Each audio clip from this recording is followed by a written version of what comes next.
നമസ്കാരം. ആനന്ദ് ഇന്റർനാഷണൽ ന്യൂസിലേക്ക് സ്വാഗതം. പ്രധാന വാർത്തകൾ. ലണ്ടനിൽ ഇറാൻ ഭരണകൂടത്തിനെതിരെ കടുത്ത പ്രതിഷേധവുമായി ആയിരക്കണക്കിന് ആളുകൾ തെരുവിലിറങ്ങി. ഇറാനിൽ നടക്കുന്ന പ്രക്ഷോഭങ്ങളെ അതിക്രൂരമായി അടിച്ചമർത്തുകയാണ് ഭരണകൂടമെന്ന് പ്രതിഷേധക്കാർ. 538 പേർ കൊല്ലപ്പെട്ടുവെന്നും 10,600 പേരെ തടവിലാക്കിയെന്നും ഹ്യൂമൻ റൈറ്റ്സ് ആക്ടിവിസ്റ്റ് ഏജൻസി. ലോകമെങ്ങും ഇറാൻ ഭരണകൂടത്തിനെതിരെയുള്ള പ്രതിഷേധം ശക്തമാകും. ക്രോബറോയിൽ കുടിയേറ്റക്കാർക്കെതിരെ ജനങ്ങൾ വീണ്ടും തെരുവിലിറങ്ങി. ജനം തെരുവിലിറങ്ങിയത് 600ഓളം പുരുഷ അഭയാർത്ഥികളെ സൈനിക ക്യാമ്പിൽ താമസിപ്പിക്കാനുള്ള സർക്കാർ തീരുമാനത്തിൽ പ്രതിഷേധിച്ച്. സ്റ്റാർമർ വഞ്ചകനാണെന്നും സർക്കാർ തീരുമാനത്തിനെതിരെ നിയമ നടപടികളുമായി മുന്നോട്ട് പോകുമെന്നും പ്രതിഷേധക്കാർ. UK-യിൽ 16 വയസ്സിന് താഴെയുള്ള കുട്ടികൾ സോഷ്യൽ മീഡിയ ഉപയോഗിക്കുന്നതിന് നിരോധനം ഏർപ്പെടുത്തണമെന്നാവശ്യപ്പെട്ട് അധ്യാപക യൂണിയൻ രംഗത്ത്. കുട്ടികൾ സോഷ്യൽ മീഡിയ ഉപയോഗിക്കുന്നത് അവരുടെ പെരുമാറ്റത്തെയും മാനസികാരോഗ്യത്തെയും ബാധിക്കുന്നതായും അധ്യാപകർ. അക്രമവും ലൈംഗികതയും പ്രോത്സാഹിപ്പിക്കുന്ന കണ്ടന്റുകൾ കുട്ടികളെ അപകടത്തിലാക്കുന്നതായും യൂണിയൻ. കുട്ടികളെ തങ്ങളുടെ പ്ലാറ്റ്ഫോം ഉപയോഗിക്കാൻ അനുവദിക്കുന്ന ടെക് കമ്പനികൾക്ക് വൻ പിഴ ഏർപ്പെടുത്തണമെന്നും അധ്യാപക സംഘടന. ഇറാനിൽ രാജ്യവ്യാപകമായി ജനകീയ പ്രക്ഷോഭങ്ങൾ രൂക്ഷമാകുന്നതിനിടെ സൈനിക ഭീഷണിയും നയതന്ത്രവാതിലും തുറന്നുവെച്ച് ഡൊണാൾഡ് ട്രംപ്. സമാധാനപരമായ പ്രതിഷേധക്കാരെ ഇറാൻ കൊലപ്പെടുത്തുകയാണെങ്കിൽ അമേരിക്ക രക്ഷയ്ക്കെത്തുമെന്ന് പ്രസിഡന്റ് ഡൊണാൾഡ് ട്രംപ്. ഇന്ത്യയിലെ പ്രതിഷേധങ്ങൾ ശക്തമാവുകയും സാമ്പത്തിക തകർച്ചയും ഭരണകൂടത്തിനെതിരായ രോഷവും തെരുവുകളിൽ പൊട്ടിപ്പുറപ്പെടുകയും ചെയ്ത പശ്ചാത്തലത്തിലാണ് ട്രംപിന്റെ കടുത്ത നിലപാടുകൾ. ഡെൽസി റോഡ്രിഗസുമായി നല്ല ബന്ധമെന്ന് ആവർത്തിച്ച് ട്രംപ്. വെനസ്വേലയിലെ അപ്രതീക്ഷിത രാഷ്ട്രീയ മാറ്റങ്ങൾക്ക് പിന്നാലെ അമേരിക്കയും പുതിയ ഭരണകൂടവും തമ്മിലുള്ള ബന്ധം പുതിയ വഴിത്തിരിവിലേക്കെന്ന് സൂചന. റോഡ്രിഗസുമായി നേരിട്ട് കൂടിക്കാഴ്ച നടത്തുമെന്ന് ഉറപ്പിച്ച് ട്രംപ്. കരാക്കസിലെ അമേരിക്കൻ എംബസി വീണ്ടും തുറക്കുന്നതുമായി ബന്ധപ്പെട്ട് ഇരു രാജ്യങ്ങൾ തമ്മിൽ സംവാദം പുരോഗമിക്കുന്നു. PSLV C-62 സമ്പൂർണ്ണ വിജയമായില്ല. പുതുവർഷത്തിൽ വലിയ പ്രതീക്ഷയോടെ ആദ്യ കുതിപ്പിനൊരുങ്ങിയ ISROക്ക് നിരാശ. PSLV C-62 വിക്ഷേപിച്ചത് ഇന്ന് രാവിലെ 10:17 ശ്രീഹരിക്കോട്ടയിലെ സതീഷ് ധവാൻ സ്പേസ് സെന്ററിലെ 1-ാം നമ്പർ ലോഞ്ച് പാഡിൽ നിന്ന്. സാങ്കേതിക പ്രശ്നം ഉടലെടുത്തത് കുതിച്ചുയർന്ന റോക്കറ്റിന്റെ 3-ാം ഭാഗം വേർപെട്ട ശേഷം. നടൻ വിജയിയെ ദില്ലിയിൽ വിളിച്ച് ചോദ്യം ചെയ്യുന്നതിൽ സംശയങ്ങൾ ഉന്നയിച്ച് DMK. കരൂർ നടന്ന സംഭവത്തിൽ ദില്ലിയിൽ എന്ത് അന്വേഷണമെന്ന് DMK വക്താവ് ശരവണൻ അണ്ണാദുരൈ. CBI നടപടികൾ അന്യായവും നിയമവിരുദ്ധവുമാണെന്നും വിമർശനം. CBI വിജയിയെ ചോദ്യം ചെയ്യുന്നത് കരൂർ റാലിയുടെ ആസൂത്രണം മുതൽ ദുരന്തം നടന്ന സമയം വരെയുള്ള കാര്യങ്ങളെ കുറിച്ച്. രാഹുൽ മാങ്കൂട്ടത്തിൽ MLA കാണാൻ മാവേലിക്കര ജയിലിലെത്തിയ അടൂരിലെ കോൺഗ്രസ് പ്രവർത്തകൻ. കാണാൻ കൂട്ടാക്കാതെ രാഹുൽ മാങ്കൂട്ടത്തിൽ. ആരെയും കാണാൻ താല്പര്യമില്ല എന്ന് രാഹുലിനെ റിമാൻഡ് ചെയ്തിരിക്കുന്നത് 3ാമത്തെ ബലാത്സംഗ കേസിൽ 14 ദിവസത്തേക്ക്. LDF സമരത്തിനെത്താതെ ജോസ് കെ മാണിയും MV ശ്രേയാംസ് കുമാറും. നടപടി കേരള കോൺഗ്രസ് എമ്മും RJDയും മുന്നണി മാറുമെന്ന അഭ്യൂഹങ്ങൾ ശക്തമാകാനിരിക്കെ കഴിഞ്ഞ 2 LDF യോഗത്തിലും ജോസ് കെ മാണി പങ്കെടുത്തിരുന്നില്ല. വാർത്തകൾ വിശദമായി. പ്രതിഷേധങ്ങളെ അതിക്രൂരമായി അടിച്ചമർത്തുന്ന ഇറാൻ ഭരണകൂടത്തിനെതിരെ കടുത്ത പ്രതിഷേധവുമായി ഇന്നലെ ഞായറാഴ്ച ആയിരക്കണക്കിന് ആളുകൾ ലണ്ടനിലെ തെരുവുകളിൽ ഇറങ്ങി. ഇറാനിൽ നടക്കുന്ന പ്രക്ഷോഭങ്ങളെ അതിക്രൂരമായി അടിച്ചമർത്തുകയാണ് ഭരണകൂടമെന്ന് ചൂണ്ടിക്കാണിച്ച പ്രതിഷേധക്കാർ ഇതുവരെ 538 പേർ കൊല്ലപ്പെട്ടു എന്നും പറഞ്ഞു. അതുകൂടാതെ 10,600 പേരെ തടവിലാക്കിയിട്ടുണ്ടെന്നും അമേരിക്ക ആസ്ഥാനമായി പ്രവർത്തിക്കുന്ന human rights activist news agency അറിയിച്ചു. ലോകമെങ്ങും ഇറാൻ ഭരണകൂടത്തിനെതിരെയുള്ള പ്രതിഷേധം ശക്തമാവുകയാണ്. ലണ്ടൻ, പാരീസ്, ഇസ്താംബുൾ തുടങ്ങിയ നഗരങ്ങളിലെല്ലാം തന്നെ ഇറാനിലെ വിപ്ലവകാരികൾക്ക് പിന്തുണ പ്രഖ്യാപിച്ചുകൊണ്ടുള്ള സമരങ്ങൾ നടന്നു. ലണ്ടനിൽ സൗത്ത് കെൻസിംഗ്ടണിലെ ഇറാൻ എംബസിക്ക് മുൻപിൽ നിന്നായിരുന്നു പ്രതിഷേധം ആരംഭിച്ചത്. തുടർന്ന് അവർ ബ്രിട്ടീഷ് ഭരണസിരാ കേന്ദ്രമായ വൈറ്റ് ഹോളിലേക്ക് നീങ്ങി. മുല്ലാസ് എംബസി എന്ന് പ്രതിഷേധക്കാർ പരിഹസിച്ച ഇറാൻ എംബസി അടച്ചുപൂട്ടിക്കണമെന്ന് പ്രതിഷേധക്കാർ സർക്കാരിനോട് ആവശ്യപ്പെട്ടു. തീവ്രവാദികളെ ഉൽപ്പാദിപ്പിക്കുന്ന ഒരു ഫാക്ടറിയാണിതെന്നാണ് പ്രതിഷേധക്കാർ ആരോപിച്ചത്. പിന്നീട് വൈകിട്ടായപ്പോഴേക്കും ആളുകൾ എംബസിക്കു നേരെ എന്തൊക്കെയോ വലിച്ചെറിയുന്നതിന്റെ ദൃശ്യങ്ങൾ പുറത്തു വന്നിട്ടുണ്ട്. അതിനിടെ ചില പ്രതിഷേധക്കാർ എംബസിയുടെ ചുറ്റുമതിലിൽ കയറാൻ ശ്രമിച്ചപ്പോൾ പോലീസ് അവരെ തടയുന്നുണ്ടായിരുന്നു. ടൗണിംഗ് സ്ട്രീറ്റിൽ പ്രതിഷേധം നടത്തുന്നവർ ഇറാൻ പരമാധികാരി ആയത്തുള്ള അലി ഖമേനിയുടെ ചിത്രങ്ങൾ കത്തിക്കുന്ന ദൃശ്യങ്ങളും പുറത്തു വന്നിട്ടുണ്ട്. മറ്റു ചിലർ ഇസ്ലാമിക വിപ്ലവത്തിന് മുൻപുള്ള ഇറാൻ പതാകകൾ വീശിയും പ്രകടനത്തിൽ പങ്കെടുത്തു. ഇപ്പോൾ നാടുവിട്ടു കഴിയുന്ന റസ പഹലവിയുടെ ചിത്രങ്ങളും ചില പ്രകടനക്കാർ ഉയർത്തിപ്പിടിച്ചിരുന്നു. ഇസ്ലാമിക വിപ്ലവത്തിലൂടെ അധികാരഭ്രഷ്ടനാക്കപ്പെട്ട അമേരിക്കയിൽ അഭയം പ്രാപിച്ച മുൻ ഭരണാധികാരി ഷായുടെ പുത്രനാണ് പഹലവി. പഹലവിയാകും രാജ്യത്തിന്റെ അടുത്ത ഭരണാധികാരി എന്ന് വിശ്വസിക്കുന്നവരും ഏറെയാണ്. ഇന്റർനെറ്റ് ഉൾപ്പെടെയുള്ള ആശയവിനിമയ സൗകര്യങ്ങൾ താറുമാറായതിനാൽ നാട്ടിലുള്ള ബന്ധുക്കളുമായി ബന്ധപ്പെടാനാവുന്നില്ല എന്നാണ് ബ്രിട്ടനിൽ താമസിക്കുന്ന ഇറാൻ വംശജർ പലരുടെയും പരാതി. ഇതാദ്യമായല്ല ഇറാനിൽ ഖമേനി ഭരണകൂടത്തിനെതിരെ പ്രതിഷേധം ഉയരുന്നതെന്നും, പക്ഷേ ഇത്തവണ നടക്കുന്നത് അന്തിമ പോരാട്ടമാണെന്നും അവർ പറയുന്നു. അതിനിടെ ആംഗ്ലോ ഇറാനിയൻ വനിതകളുടെ ഒരു സംഘം ഇറാൻ സൈന്യമായ ഇസ്ലാമിക് റവല്യൂഷണറി ഗാർഡ് കോർപ്സ് നിരോധിക്കണമെന്ന് ആവശ്യപ്പെട്ട് രംഗത്തെത്തി. ഇറാന്റെ ഔദ്യോഗിക സൈന്യത്തിൽ നിന്നും വിഭിന്നമായി തികച്ചും സ്വതന്ത്രമായി പ്രവർത്തിക്കുന്ന സൈനിക വിഭാഗമാണിത്. അൽ ഖമേനിയുടെ കീഴിലാണ് ഇത് പ്രവർത്തിക്കുന്നത്. ഈ സൈനിക വിഭാഗത്തെ ഒരു തീവ്രവാദ സംഘടനയായി പ്രഖ്യാപിക്കണമെന്നാണ് അവർ സ്റ്റാർമറിനോട് ആവശ്യപ്പെടുന്നത്. ഇപ്പോൾ തന്നെ അമേരിക്ക, കാനഡ, ഓസ്ട്രേലിയ, ഇസ്രയേൽ എന്നീ രാജ്യങ്ങൾ അവരെ തീവ്രവാദ സംഘടനയായി പ്രഖ്യാപിച്ചിട്ടുണ്ട്. ഏകദേശം 600ഓളം പുരുഷ അഭയാർത്ഥികളെ പ്രദേശത്തുള്ള മുൻ സൈനിക ക്യാമ്പിൽ താമസിപ്പിക്കാനുള്ള സർക്കാർ തീരുമാനത്തിൽ പ്രതിഷേധിച്ച് ഇന്നലെയും നൂറുകണക്കിന് ആളുകൾ ക്രോബറോയിൽ തെരുവിലിറങ്ങി. ഈ സസെക്സ് പട്ടണത്തിലെ സൈനിക ബാരക്കിലേക്ക് 540 പുരുഷ അഭയാർത്ഥികളെ മാറ്റിപ്പാർപ്പിക്കാനാണ് സർക്കാർ തീരുമാനിച്ചിരിക്കുന്നത്. അഭയാർത്ഥികൾക്കായുള്ള ഹോട്ടലുകളുടെ എണ്ണം കുറയ്ക്കുന്നതിന് വേണ്ടിയാണ് ഇത് എന്നാണ് സർക്കാർ ഭാഷ്യം. ഈ പദ്ധതി പ്രഖ്യാപിച്ച ഒക്ടോബറിന് ശേഷം ഇത് തുടർച്ചയായ 11ാം ഞായറാഴ്ചയാണ് പ്രതിഷേധം അരങ്ങേറുന്നത്. യൂണിയൻ ജാക്കും സെന്റ് ജോർജ് പതാകകളുമായിട്ടായിരുന്നു ഇന്നലെ ജനം പട്ടണത്തിലെ തെരുവുകളിലൂടെ പ്രകടനം നടത്തിയത്. ക്രോബ്രോ അരുതെന്ന് പറയുന്നു എന്നെഴുതിയ ബാനർ പ്രകടനത്തിന്റെ മുന്നിൽ പ്രദർശിപ്പിച്ചിരുന്നു. സ്റ്റാർമർ ഒരു വഞ്ചകനാണെന്നും പ്രതിഷേധക്കാർ വിളിച്ചു പറയുന്നുണ്ടായിരുന്നു. പ്രദേശനിവാസികൾ സർക്കാർ തീരുമാനത്തിനെതിരെ നിയമ നടപടികളും ആരംഭിച്ചിട്ടുണ്ട്. അതിനായി ഇതിനോടകം തന്നെ 90,000 പൗണ്ട് സമാഹരിക്കുകയും ചെയ്തിട്ടുണ്ട്. എന്ന് മുതൽക്കാണ് അഭയാർത്ഥികളെ ക്യാമ്പിലേക്ക് നീക്കുക എന്ന കാര്യത്തിൽ സർക്കാർ ഇതുവരെ ഒരു വ്യക്തത വരുത്തിയിട്ടില്ല. 16 വയസ്സിൽ താഴെയുള്ള കുട്ടികൾ സോഷ്യൽ മീഡിയ ഉപയോഗിക്കുന്നതിന് നിരോധനം ഏർപ്പെടുത്തണമെന്നാവശ്യപ്പെട്ട് യുകെയിലെ ഏറ്റവും വലിയ അധ്യാപക യൂണിയൻ. കുട്ടികളുടെ മാനസികാരോഗ്യവും ശ്രദ്ധയും ബാധിക്കപ്പെടുന്നുവെന്ന ആശങ്കയാണ് ഇതിലേക്ക് നയിക്കുന്നത്. കുട്ടികളെ തങ്ങളുടെ പ്ലാറ്റ്ഫോം ഉപയോഗിക്കാൻ അനുവദിക്കുന്ന ടെക് കമ്പനികൾക്ക് വൻ പിഴ ഏർപ്പെടുത്തുന്ന വിധത്തിൽ നിയമങ്ങൾ കർശനമാക്കണമെന്നാണ് ടീച്ചിങ് യൂണിയൻ ആവശ്യപ്പെടുന്നത്. എലോൺ മസ്കിന്റെ ഗ്രോക്ക് AI ടൂൾ സ്ത്രീകളുടെയും കുട്ടികളുടെയും ചിത്രങ്ങൾ ഡിജിറ്റലായി വിവസ്ത്രമാക്കാൻ സഹായിക്കുന്നുവെന്ന് ഈ മാസം വിവരം പുറത്തു വന്നതോടെയാണ് ഓൺലൈൻ സുരക്ഷാ ചർച്ചകൾ വീണ്ടും ചൂടുപിടിച്ചത്. ഓസ്ട്രേലിയയാണ് ആദ്യമായി 16 വയസ്സിൽ താഴെയുള്ള കുട്ടികളുടെ സോഷ്യൽ മീഡിയ ഉപയോഗം നിരോധിച്ച് നിയമം നടപ്പിലാക്കിയത്. എന്നാൽ ഇതിന്റെ ഫലപ്രാപ്തി ഇതുവരെ വ്യക്തമാക്കിയിട്ടില്ല. അതേസമയം മേൽനോട്ടമില്ലാതെ കുട്ടികൾ സോഷ്യൽ മീഡിയ ഉപയോഗിക്കുന്നത് സ്കൂളിലെ ഇവരുടെ പെരുമാറ്റത്തെയും മാനസികാരോഗ്യത്തെയും ബാധിക്കുന്നതിന് തെളിവുകളുണ്ട് എന്ന് NASW ചൂണ്ടിക്കാണിക്കുന്നു. അക്രമവും ലൈംഗികതയും പ്രോത്സാഹിപ്പിക്കുന്ന കണ്ടന്റുകൾ കുട്ടികളെ അപകടത്തിലാക്കുന്നതായും യൂണിയൻ പറയുന്നു. കുട്ടികൾക്ക് അനുയോജ്യമല്ലാത്ത സോഷ്യൽ മീഡിയ അന്തരീക്ഷത്തിന്റെ അനന്തരഫലം നേരിടുന്നത് അധ്യാപകരാണ്. സോഷ്യൽ മീഡിയ കമ്പനികളെ നിർബന്ധിച്ചല്ലാതെ ഇതിന്റെ ഉത്തരവാദിത്വം ഏറ്റെടുക്കുന്ന പതിവില്ല. Union general secretary Matt Wrack ഇങ്ങനെയാണ് പ്രതികരിച്ചത്. വടക്കു പടിഞ്ഞാറൻ ഇംഗ്ലണ്ടിലെ ബോൾട്ടണിൽ ടാക്സിയും കാറും കൂട്ടിയിടിച്ച് വൻ അപകടം. അർദ്ധരാത്രിക്ക് ശേഷം നടന്ന വാഹന കൂട്ടിയിടിയിൽ 3 കൗമാരക്കാരടക്കം 4 പേർ മരിച്ചു. 5 പേർക്ക് പരിക്കേറ്റു. വേഗൻ റോഡിൽ പുലർച്ചെ 12:45ഓടെ ടാക്സിയും കാറും തമ്മിൽ കൂട്ടിയിടിക്കുകയായിരുന്നു എന്ന് ഗ്രേറ്റർ മാഞ്ചസ്റ്റർ പോലീസ് അറിയിച്ചു. ഇരു വാഹനങ്ങളുടെയും ഡ്രൈവർമാർ മരിച്ചവരിൽ പെടുന്നു. ഇരുണ്ട നിറത്തിലുള്ള സിട്രോൺ ടാക്സിയും ചുവപ്പ് നിറത്തിലുള്ള സീറ്റ് കാറുമാണ് അപകടത്തിൽപ്പെട്ടത്. 18 വയസ്സുള്ള 2 പേരും 19 വയസ്സുള്ള ഒരാളും 50 വയസ്സുള്ള ഒരാളുമാണ് വാഹനാപകടത്തിൽ കൊല്ലപ്പെട്ടത്. കാറിൽ കുടുങ്ങിയവരെ അഗ്നിശമന സേന കട്ടിംഗ് ഉപകരണങ്ങൾ ഉപയോഗിച്ച് പുറത്തെടുത്തതായി അധികൃതർ അറിയിച്ചു. പരിക്കേറ്റ 5 പേരെ ആശുപത്രിയിൽ പ്രവേശിപ്പിച്ചു. അപകട സ്ഥലത്തെ കാഴ്ചകൾ വളരെ ഭീതിജനകമായിരുന്നുവെന്ന് സമീപവാസിയായ ഒരാൾ മാധ്യമങ്ങളോട് പറഞ്ഞതായുള്ള റിപ്പോർട്ടുകൾ പുറത്തു വന്നിട്ടുണ്ട്. അപകടത്തിന്റെ രൂക്ഷത അടിയന്തര സേവന പ്രവർത്തനങ്ങൾക്ക് ഇത് വലിയ വെല്ലുവിളിയായിരുന്നു എന്ന് പോലീസ് പറഞ്ഞു. അപകടത്തെ തുടർന്ന് തങ്ങൾ വലിയ വേദനയിലും ഞെട്ടലിലുമാണ് എന്ന് പ്രദേശത്തെ കൗൺസിലർ അയ്യൂബ് പട്ടേൽ പറഞ്ഞു. ഈ റോഡിൽ മുൻപും അപകടങ്ങൾ നടന്നിട്ടുണ്ടെന്നും സുരക്ഷ വർദ്ധിപ്പിക്കാൻ പോലീസ് കൗൺസിൽ നടപടികൾ ആവശ്യമാണെന്നും പ്രദേശവാസികൾ ആവശ്യപ്പെട്ടു. മരിച്ചവരുടെ ഔദ്യോഗിക തിരിച്ചറിയൽ നടപടികൾ തുടരുകയാണ്. വ്യാഴാഴ്ച അമൃത്സറിൽ നിന്നും ബർമിംഗ്ഹാമിലേക്ക് പറന്ന എയർ ഇന്ത്യ AI-117 വിമാനം യുകെയിലെ കാലാവസ്ഥാ മാറ്റം കൃത്യമായി വിലയിരുത്താതെയും അധിക ഇന്ധനം നിറയ്ക്കാതെയും എത്തിയതിനെ തുടർന്ന് വിമാനം ആകാശത്ത് നേരിട്ടത് അഗ്നിപരീക്ഷ. യുകെയിലെങ്ങും വ്യാപകമായി മഞ്ഞുവീഴ്ച ഉണ്ടാകുമെന്ന് മുൻപേ കാലാവസ്ഥാ പ്രവചനം ഉണ്ടായിരുന്നതിനാൽ വ്യാഴാഴ്ച ആകാശം പൂർണ്ണമായും മഞ്ഞുകണികകൾ നിറഞ്ഞ നിലയിലാണ് കാണപ്പെട്ടത്. റോഡ് ഉപയോക്താക്കളായ വാഹന ഡ്രൈവർമാർക്ക് പോലും ഗതാഗതം ദുഷ്കരമാകുന്ന സാഹചര്യത്തിൽ ആകാശത്ത് നിന്നും നോക്കിയാൽ ഭൂമിയിലെ ഒരു കാഴ്ചയും വ്യക്തത ഉള്ളതായിരിക്കില്ല എന്ന റിസ്കിലേക്കാണ് പതിവുള്ള ഇന്ധനം മാത്രം നിറച്ച് എയർ ഇന്ത്യയുടെ ദീർഘദൂര വിമാനം അമൃത്സറിൽ നിന്നും ബർമിംഗ്ഹാമിലേക്ക് പറന്നെത്തിയത്. ഈ വിമാനത്തിൽ മലയാളികൾ ഉണ്ടായിരുന്നില്ല എന്നാണ് പ്രാഥമികമായി നടത്തിയ അന്വേഷണത്തിൽ നിന്ന് ലഭിക്കുന്ന സൂചന. അമൃത്സറിലേക്ക് കണക്ഷൻ വിമാനങ്ങൾ ലഭിക്കാത്തതിനാൽ ഈ വിമാനത്തിൽ പൊതുവെ മലയാളികൾ യാത്ര ചെയ്യാറില്ല എന്ന് യുകെയിലെ പ്രധാന ട്രാവൽ ഏജൻസികൾ വ്യക്തമാക്കുന്നു.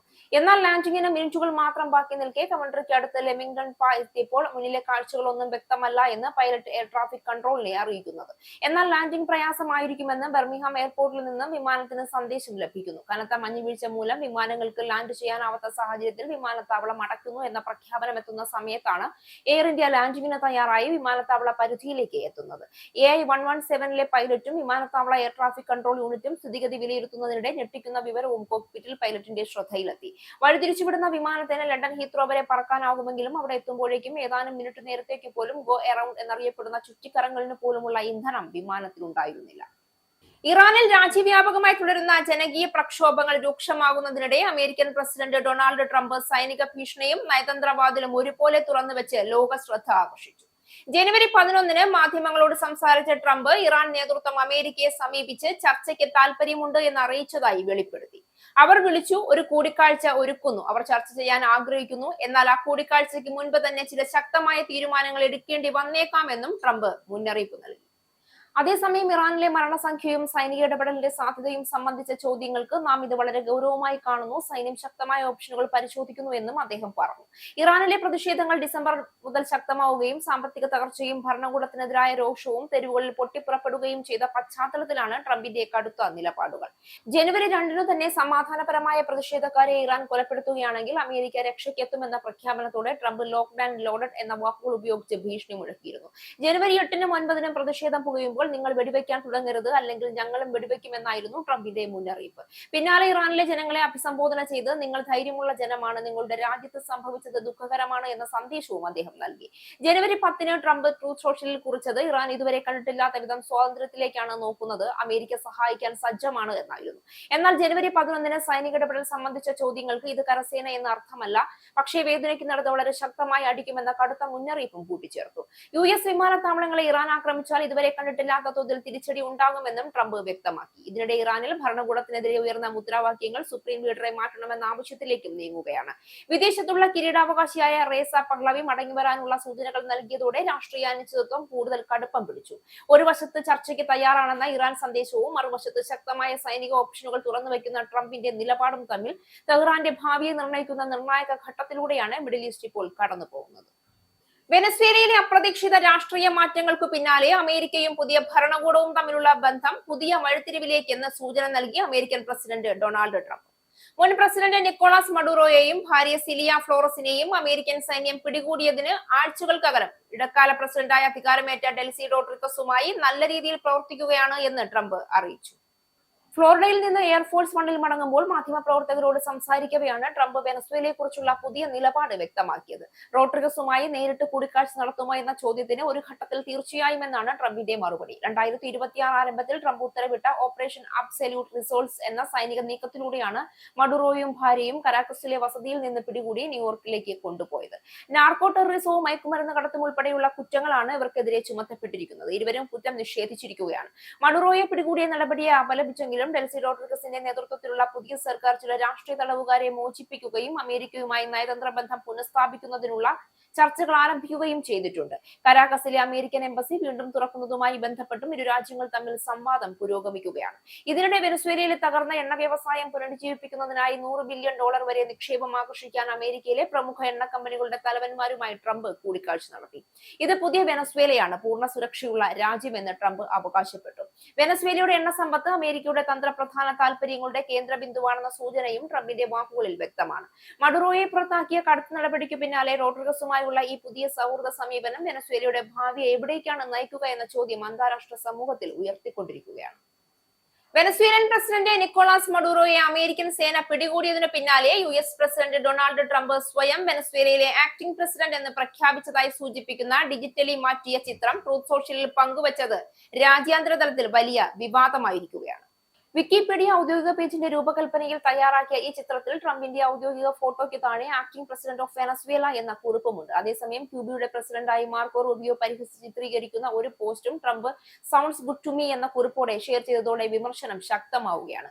മഡുറോയെ ജനുവരി 3-ന് അമേരിക്കൻ അധികാരികൾ പിടികൂടിയതിനു പിന്നാലെ വെനസ്വേലയിലെ ഭരണ തുടർച്ച ഉറപ്പാക്കുന്നതിനായി രാജ്യത്തിന്റെ supreme tribunal of justice vice president Delcy റോഡ്രിഗസിനെ ഇടക്കാല പ്രസിഡന്റായി നിയമിച്ചതായി പ്രഖ്യാപിച്ചിരുന്നു.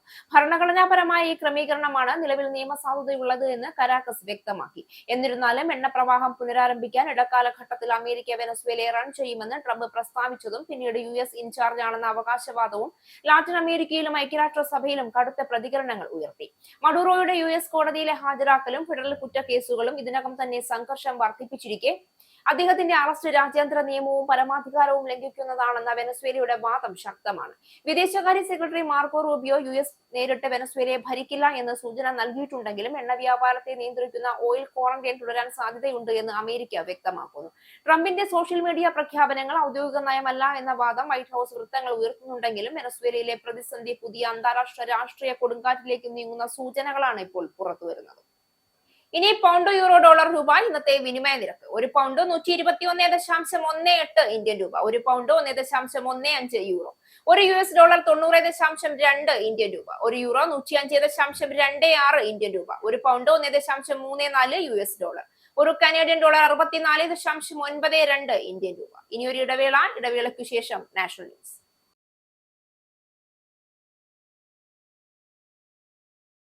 നമസ്കാരം, നാഷണൽ ന്യൂസിലേക്ക് സ്വാഗതം. വലിയ പ്രതീക്ഷയോടെയാണ് പുതുവർഷത്തിൽ ISRO ആദ്യ കുതിപ്പിന് ഒരുങ്ങിയത്. PSLV C-62 റോക്കറ്റ് ആയിരുന്നു ശ്രീഹരിക്കോട്ടയിലെ സതീഷ് ധവാൻ സ്പേസ് സെന്ററിലെ 1-ാം നമ്പർ ലോഞ്ച് പാഡിൽ നിന്ന് ഇന്ന് രാവിലെ 10:17 വിക്ഷേപിച്ചത്. എന്നാൽ ഇതൊരു സമ്പൂർണ്ണ വിജയമായില്ല. ശ്രീഹരിക്കോട്ടയിൽ നിന്ന് കുതിച്ചുയർന്നതിന് പിന്നാലെ റോക്കറ്റിന്റെ 3-ാം ഭാഗം വേർപെട്ട ശേഷമായിരുന്നു സാങ്കേതിക പ്രശ്നം ഉടലെടുത്തത്. ഇതോടെ റോക്കറ്റിന്റെ സഞ്ചാരപാത മാറിയെന്ന് ISRO chairman doctor V Narayanan അറിയിച്ചു. എന്ത് സംഭവിച്ചു എന്നറിയാൻ റോക്കറ്റിൽ നിന്നുള്ള ഡാറ്റ ശേഖരിച്ച് പഠിച്ച ശേഷം പുറത്തുവിടുമെന്നും ISRO അറിയിച്ചു. റോക്കറ്റിന്റെ സഞ്ചാരപാത മാറിയത് വിക്ഷേപണ ലക്ഷ്യത്തെ ബാധിക്കുമോ എന്ന ആശങ്ക ശാസ്ത്ര ലോകത്തിനുണ്ട്. ഇന്നത്തെ ദൗത്യത്തിൽ അന്വേഷണ ഉപഗ്രഹം അടക്കമുള്ള 16 പ്ലേലോഡുകൾ വിജയകരമായി വിന്യസിക്കാൻ കഴിഞ്ഞോ എന്ന് ഇസ്രോ സ്ഥിരീകരിച്ചിട്ടില്ല. ISROയുടെ ഏറ്റവും വിശ്വസ്ത ബഹിരാകാശ വിക്ഷേപണ വാഹനം എന്നറിയപ്പെടുന്ന ഒന്നാണ് PSLV. എന്നാൽ ചരിത്രത്തിൽ ഇതാദ്യമായാണ് PSLV തുടർച്ചയായ തിരിച്ചടി നേരിടുന്നത്. 2025 മെയ് മാസം നടന്ന PSLV C-61 വിക്ഷേപണവും ഒരു പരാജയമായിരുന്നു. വിക്ഷേപണത്തിൽ ഉപഗ്രഹം നഷ്ടമായിരുന്നു. അന്ന് PSLV റോക്കറ്റിന് സംഭവിച്ച സാങ്കേതിക പ്രശ്നം എന്താണെന്ന് ISRO ഇതുവരെ പുറത്തുവിട്ടിട്ടില്ല. PSLVയുടെ തുടർച്ചയായ പരാജയം വലിയ ചോദ്യങ്ങൾ ഉയർത്താൻ ഇനി സാധ്യത ഏറെയാണ്. കരൂർ ദുരന്തത്തിൽ തമിഴക വെട്രിക്കഴകം നേതാവും നടനുമായ വിജയ് ഇന്ന് CBIക്ക് മുൻപിൽ ഹാജരായി. മൊഴി നൽകാനായാണ് വിജയ് ഡൽഹിയിലെ CBI ആസ്ഥാനത്ത് എത്തിയത്. വിജയ് പ്രത്യേക ചാർട്ടേഡ് വിമാനത്തിലാണ് ഡൽഹിയിലേക്ക് എത്തിയത്. 11 മണിയോടെ CBIക്ക് മുൻപാകെ വിജയ് ഹാജരാവുകയായിരുന്നു. ഡൽഹിയിലെത്തുന്ന വിജയ്ക്ക് കർശന സുരക്ഷ ഒരുക്കണമെന്ന് TVK നേതാക്കൾ ഡൽഹി പോലീസിനോട് ആവശ്യപ്പെട്ടിരുന്നു. വിജയ് എത്തുന്ന സമയവും മറ്റും CBI നേരത്തെ തന്നെ അറിയിച്ചു കഴിഞ്ഞു. എന്തുകൊണ്ട് കരൂരിലെത്താൻ താമസിച്ചു, ജനക്കൂട്ടത്തെ നിയന്ത്രിക്കാൻ പരാജയപ്പെട്ടത് എന്നടക്കമുള്ള ചോദ്യങ്ങളിൽ വിജയ് വിശദീകരണം നൽകേണ്ടി വരും.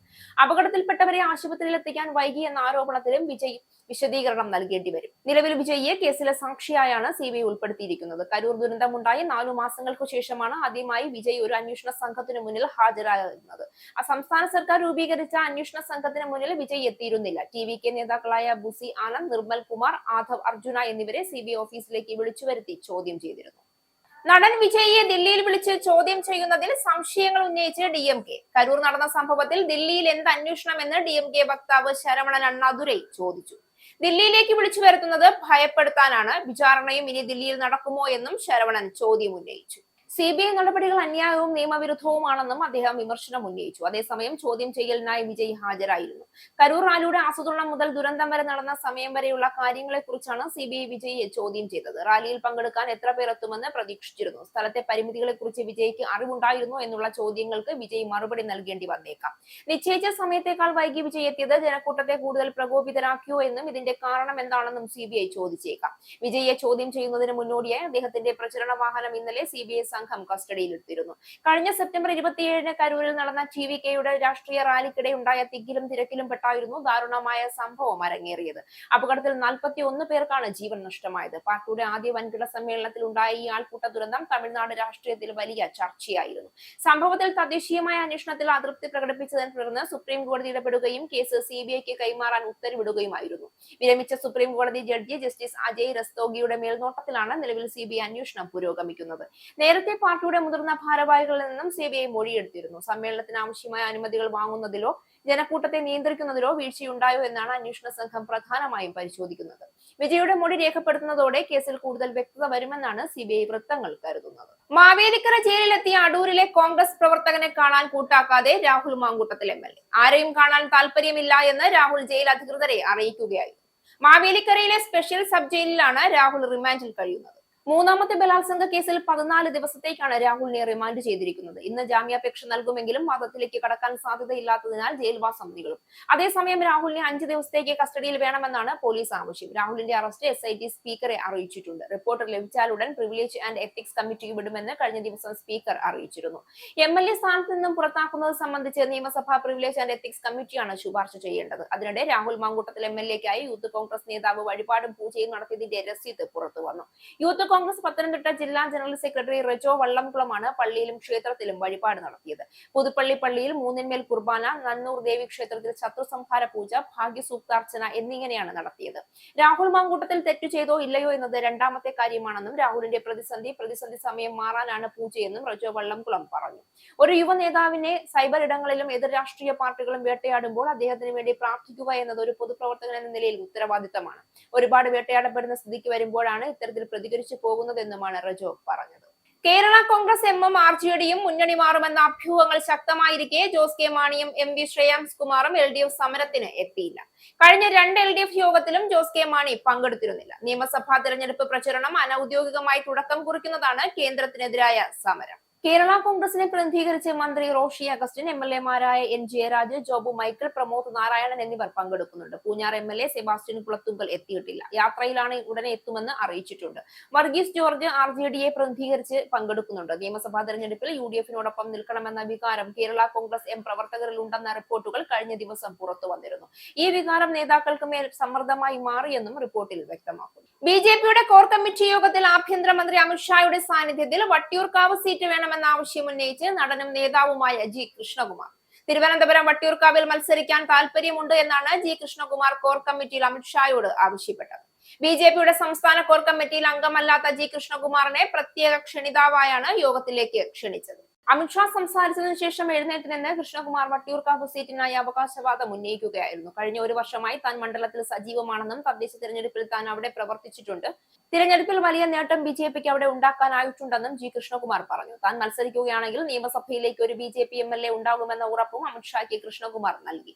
നിയമസഭാ തിരഞ്ഞെടുപ്പുമായി ബന്ധപ്പെട്ട BJPയുടെ ചർച്ചയിൽ പേരുയർന്നാൽ പരിഗണിക്കുമെന്ന് അമിത്ഷാ മറുപടി നൽകി. പാർട്ടി സംവിധാനം ആ വഴിക്ക് നീങ്ങട്ടെ എന്നും ഷാ പറഞ്ഞതായാണ് വിവരം. 25 വർഷമായി താൻ ജീവിക്കുന്ന മണ്ഡലമാണ് വട്ടിയൂർക്കാവെന്നും മണ്ഡലത്തിലെ ബൂത്ത് പ്രവർത്തകർ മുതൽ ഓരോ പാർട്ടി പ്രവർത്തകരുമായും പാർട്ടിക്ക് അതീതമായ വ്യക്തിബന്ധമുണ്ട് എന്നും നേരത്തെ കൃഷ്ണകുമാർ പറഞ്ഞിരുന്നു. തിരുവനന്തപുരം കോർപ്പറേഷനിലെ മേയർ സ്ഥാനത്തിന് പകരം BJP സംസ്ഥാന വൈസ് പ്രസിഡന്റും മുൻ DGP-യുമായ ശ്രീലേഖയ്ക്ക് നൽകാമെന്ന നേതാക്കൾ വാഗ്ദാനം ചെയ്ത സീറ്റാണ് വട്ടിയൂർക്കാവ്. എന്നാൽ ഈ സീറ്റിൽ മത്സരിക്കാൻ മുൻ സംസ്ഥാന അധ്യക്ഷൻ K സുരേന്ദ്രനും മുതിർന്ന നേതാവ് കുമ്മനം രാജശേഖരനും താൽപര്യം പ്രകടിപ്പിച്ചതായുള്ള റിപ്പോർട്ടുകൾ ഉണ്ടായിരുന്നു. നിലവിൽ LDF നേതാവ് VK പ്രശാന്തിന്റെ മണ്ഡലമാണ് വട്ടിയൂർക്കാവ്. തദ്ദേശ തെരഞ്ഞെടുപ്പിൽ തിരുവനന്തപുരം കോർപ്പറേഷനിലെ വിജയത്തിന്റെ ചൂടുപിടിച്ച് വട്ടിയൂർക്കാവിലടക്കം മുന്നേറ്റം ഉണ്ടാക്കുമെന്ന പ്രതീക്ഷയിലാണ് BJP.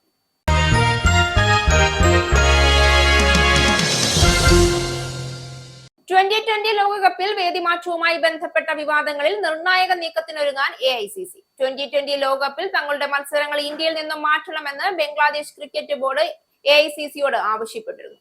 IPL-ൽ കൊൽക്കത്ത നൈറ്റ് റൈഡേഴ്സ് ടീമിൽ നിന്ന് ബംഗ്ലാദേശ് പേസർ മുസ്താഫിൽ റഹ്മാനെ പുറത്താക്കിയതിന് പിന്നാലെയാണ് BCB വേദിമാറ്റം ആവശ്യപ്പെട്ടത്.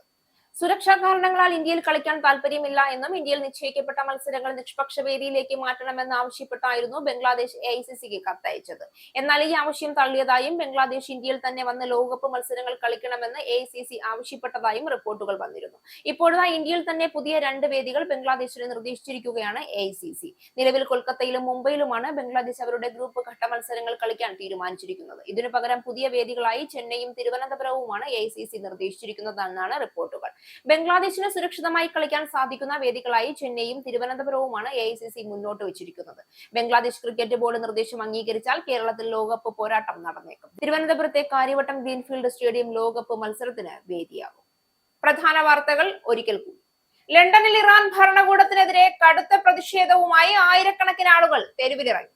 ഇറാനിൽ നടക്കുന്ന പ്രക്ഷോഭങ്ങളെ അതിക്രൂരമായി അടിച്ചമർത്തുകയാണ് ഭരണകൂടമെന്ന് പ്രതിഷേധക്കാർ. 538 പേർ കൊല്ലപ്പെട്ടുവെന്നും 10,600 പേരെ തടവിലാക്കിയെന്നും ഹ്യൂമൻ റൈറ്റ്സ് ആക്ടിവിസ്റ്റ് ഏജൻസി. ലോകമെങ്ങും ഇറാൻ ഭരണകൂടത്തിനെതിരെയുള്ള പ്രതിഷേധം ശക്തമാകും. ക്രോബറോയിൽ കുടിയേറ്റക്കാർക്കെതിരെ ജനങ്ങൾ വീണ്ടും തെരുവിലിറങ്ങി. ജനം തെരുവിലിറങ്ങിയത് 600ഓളം പുരുഷ അഭയാർത്ഥികളെ സൈനിക ക്യാമ്പിൽ താമസിപ്പിക്കാനുള്ള സർക്കാർ തീരുമാനത്തിൽ പ്രതിഷേധിച്ച്. സ്റ്റാർമർ വഞ്ചകനാണെന്നും സർക്കാർ തീരുമാനത്തിനെതിരെ നിയമ നടപടികളുമായി മുന്നോട്ടു പോകുമെന്നും പ്രതിഷേധക്കാർ. UK-യിൽ 16 വയസ്സിന് താഴെയുള്ള കുട്ടികൾ സോഷ്യൽ മീഡിയ ഉപയോഗിക്കുന്നതിന് നിരോധനം ഏർപ്പെടുത്തണമെന്നാവശ്യപ്പെട്ട് അധ്യാപക യൂണിയൻ രംഗത്ത്. കുട്ടികൾ സോഷ്യൽ മീഡിയ ഉപയോഗിക്കുന്നത് അവരുടെ പെരുമാറ്റത്തെയും മാനസികാരോഗ്യത്തെയും ബാധിക്കുന്നതായും അധ്യാപകർ. അക്രമവും ലൈംഗികതയും പ്രോത്സാഹിപ്പിക്കുന്ന കണ്ടന്റുകൾ കുട്ടികളെ അപകടത്തിലാക്കുന്നതായും യൂണിയൻ. കുട്ടികളെ തങ്ങളുടെ പ്ലാറ്റ്ഫോം ഉപയോഗിക്കാൻ അനുവദിക്കുന്ന ടെക് കമ്പനികൾക്ക് വൻ പിഴ ഏർപ്പെടുത്തണമെന്നും അധ്യാപക സംഘടന. ഇറാനിൽ രാജ്യവ്യാപകമായി ജനകീയ പ്രക്ഷോഭങ്ങൾ രൂക്ഷമാകുന്നതിനിടെ സൈനിക ഭീഷണിയും നയതന്ത്ര വാതിലും തുറന്നുവെച്ച് ഡൊണാൾഡ് ട്രംപ്. സമാധാനപരമായ പ്രതിഷേധക്കാരെ ഇറാൻ കൊലപ്പെടുത്തുകയാണെങ്കിൽ അമേരിക്ക രക്ഷയ്ക്കെത്തുമെന്ന് പ്രസിഡന്റ് ഡൊണാൾഡ് ട്രംപ്. ഇന്ത്യയിലെ പ്രതിഷേധങ്ങൾ ശക്തമാവുകയും സാമ്പത്തിക തകർച്ചയും ഭരണകൂടത്തിനെതിരായ രോഷവും തെരുവുകളിൽ പൊട്ടിപ്പുറപ്പെടുകയും ചെയ്ത പശ്ചാത്തലത്തിലാണ് ട്രംപിന്റെ കടുത്ത നിലപാടുകൾ. ഡെൽസി റോഡ്രിഗസുമായി നല്ല ബന്ധമെന്ന് ആവർത്തിച്ച് ട്രംപ്.